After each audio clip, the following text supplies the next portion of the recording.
Mrs. Gao Baofeng, 40 years old. She has to get up at 5 a.m. every morning. Some of the people she looks after have epilepsy and may suffer seizures before dawn. It's been more or less her daily routine over the past 5 years.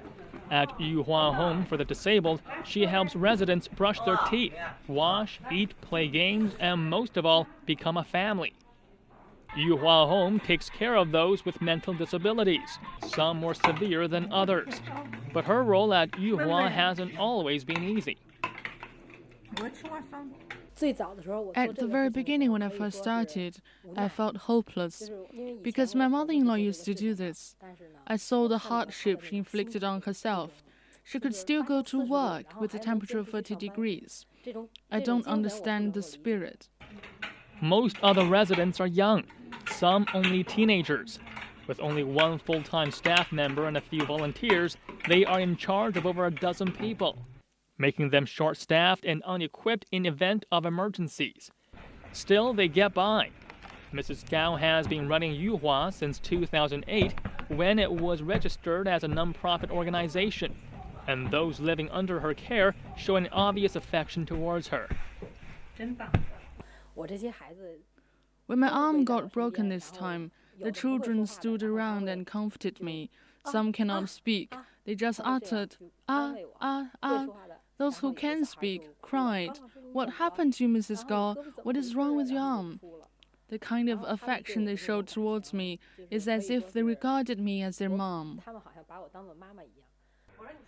To generate some funds, those at Yuhua who are able to will make soap bars with intricate designs to sell. The money made from the soap goes a little way in sustaining their home. They have other talents too.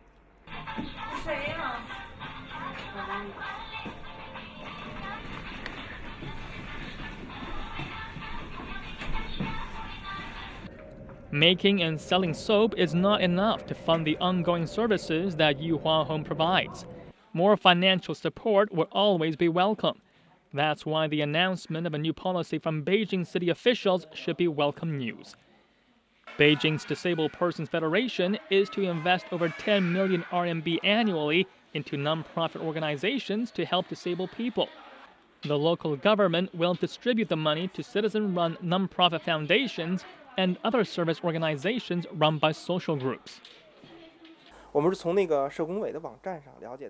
We learned of this opportunity from the Social Service Committee's website. We sent our application right away, according to the requirements, filled in the forms step by step. Fortunately, our application this year was approved and signed. The new law requires that funds can be spent on two categories. The first is disabled services projects whose value cannot exceed 1 million RMB, or about $165,000.